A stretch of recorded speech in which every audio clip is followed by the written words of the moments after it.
Yeah, you can already see that this is super light. You can see that this looks pretty orange. Actually, nothing bad to say about it. Hey guys, so don't mind that I've already started my eye makeup. That is another video that I will link below, which has a giveaway in it. I got a bunch of stuff from Revolution, one of which is actually an eyeshadow palette, but because I'm testing out a different eyeshadow palette at the moment, I can't use this, but I will definitely try that out in another video. I still have enough in here, I feel like, for a good review, so I just thought we'd do an update on some newer makeup Revolution. But let's get you in so we can apply these. So the first item that I got is their new CC cream. This is the CC Cream Perfecting Foundation with SPF 30. It's a moisturising rich foundation which contains hyaluronic acid, collagen and antioxidants. I know what you're thinking.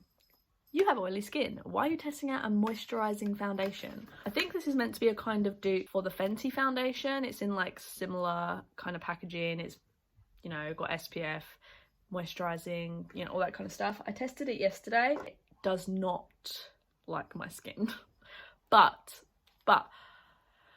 the amount of videos where this foundation and the Fenty foundation just look so youthful. I really wanted to test out the Fenty one, I'm not gonna lie. I don't think you can get samples in the UK, so I figured I would just try this one out. It was, I think, about £10. Smaller than I expected it to be. It's less than a fluid ounce, so it's 0.87 fluid ounces. It's meant to be full coverage. So I'm going to put on my primer. I'm going to give it a fighting chance today and use my Tarte Timeless Smoothing Primer. I love this. I have so little left. So I tried it with a sponge yesterday, so I'm going to try it with a brush today. I've got mine in the shade F05, which is a little light. Apparently I can't shade match very well. I normally can. I'm normally pretty good at shade matching. Oh yeah, this thing's a pump, but you kind of have to squeeze it and pump it at the same time. Yeah, you can already see that this is super light. It's pretty pink as well. If I can't get a neutral tone, I have to get pink because I'm closer to pink than I am to yellow tones. It almost looks baby pink on me. So I would say this is pretty full coverage for a CC cream. It's more full coverage than the Maybelline one. This is what it looks like. You can still see some of my pigment from like some of my spots.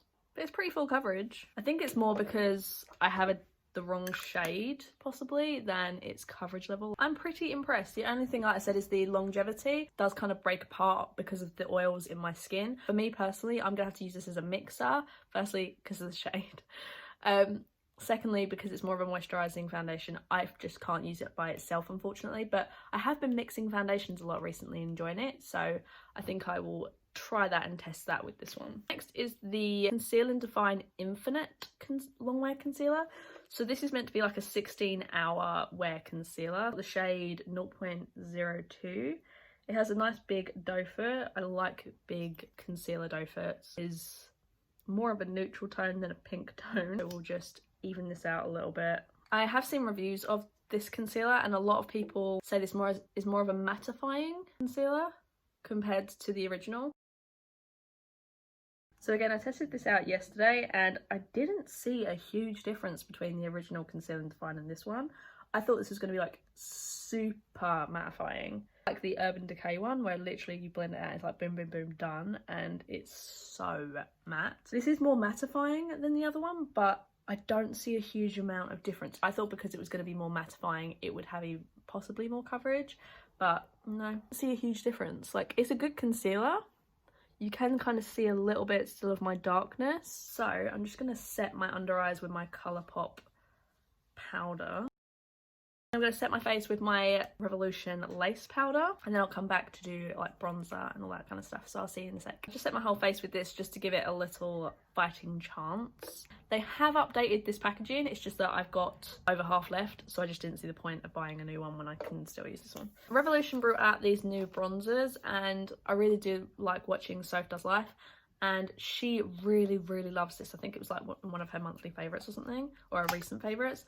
This is the Sculpting Bronzer with moisturising cocoa extract. I got the fair one. It's meant to be a rich matte bronzer with cocoa extract that helps moisturise the skin. So they're very much leaning into like the moisturising kind of thing, I think.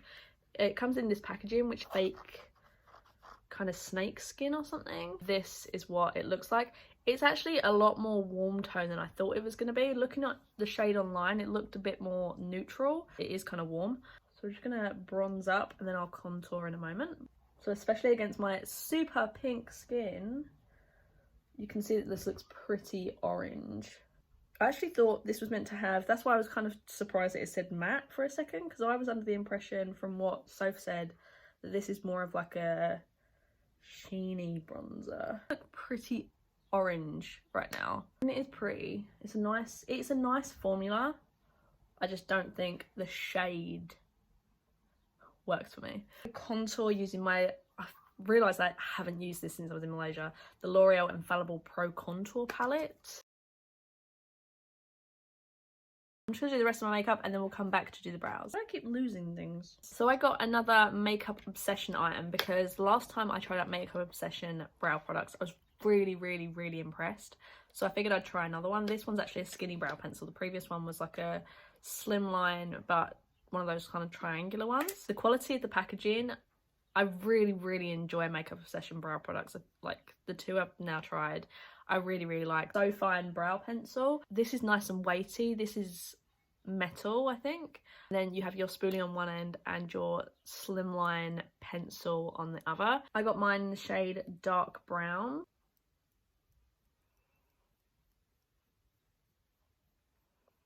It applies really nicely. I tried this yesterday, so I already know that it stays on the brows pretty well. Like I didn't have any problems with any kind of fading or anything like that. I do actually prefer slimline pencils because you can create better brow hairs. My favourite brow pencil is by Colourpop, but this is like a close second. It's really nice. I genuinely really like it. I love the colour. Love how it applies, love how it blends out. It's really nice and easy to use, good quality, like honestly nothing bad to say about it. What I love about these brow pencils is that you can do your brows really nice and quickly, and brows is one of the things that I just can't be arsed with the majority of the time. Like I need to do my brows to kind of give my face shape, but it's not one of the things I like spend loads of time on. These kind of pencils, you can just do them really quickly, get more like brow hair kind of strokes. A new absolute favourite brow pencil. Oh, what's that? What is it?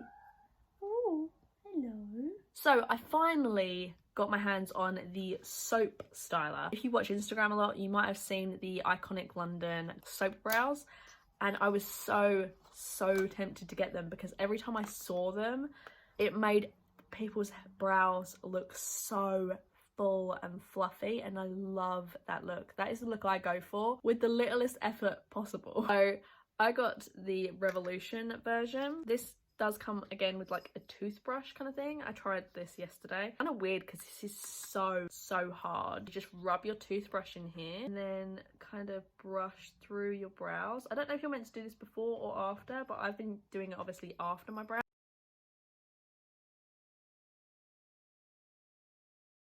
I mean, that looks pretty good. I tried it yesterday and I wasn't that impressed, but maybe I just wasn't really digging in. What do you guys think?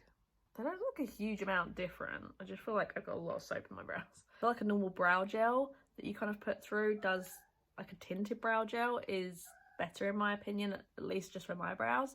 Maybe because I just don't have really thick full brows. What is he doing behind me?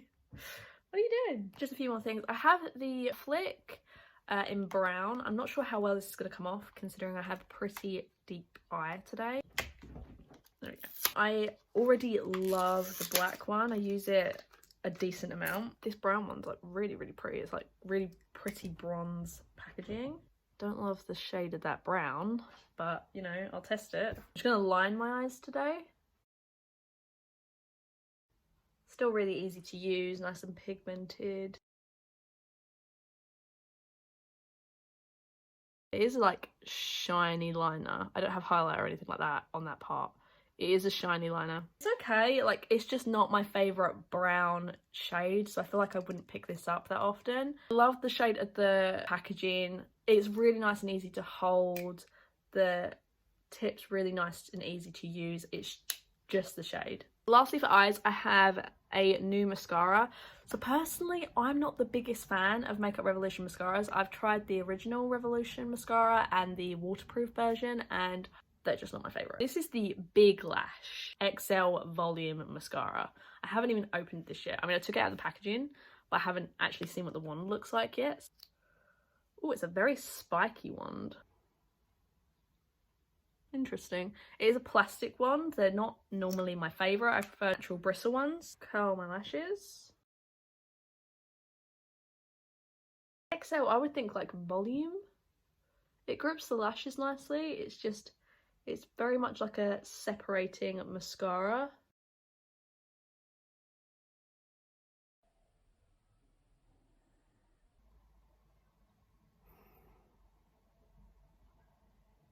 Probably can't see much because of my eyeshadow. Let's do a second coat. I don't feel like it's lengthening at all. It's more just coating each individual lash. And because of the spiky brush, it's very much like coating each individual lash. Second coat helps.